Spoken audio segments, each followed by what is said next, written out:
Dayana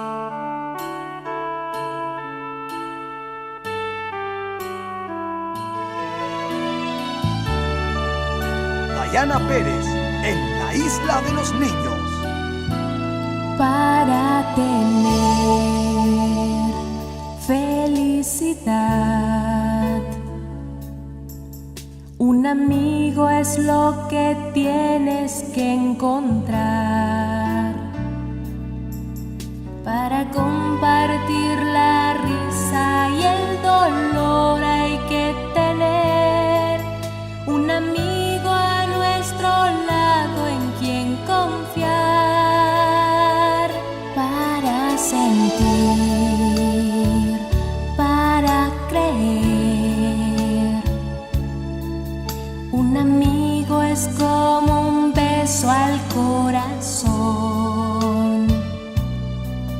la caricia que nos hace sonreír y revivir cuando todo ya parece terminar.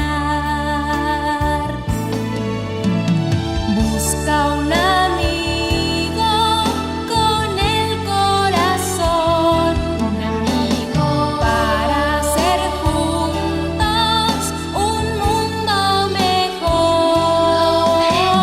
Dame tu mano, se harán realidad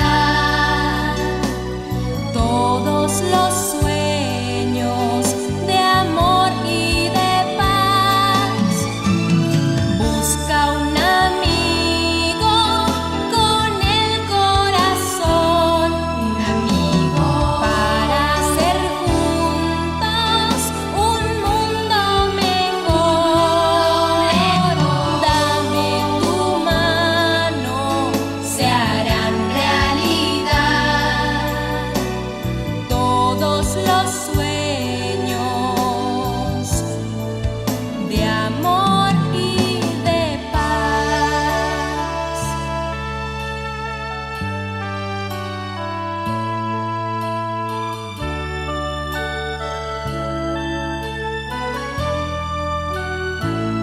Para sentir,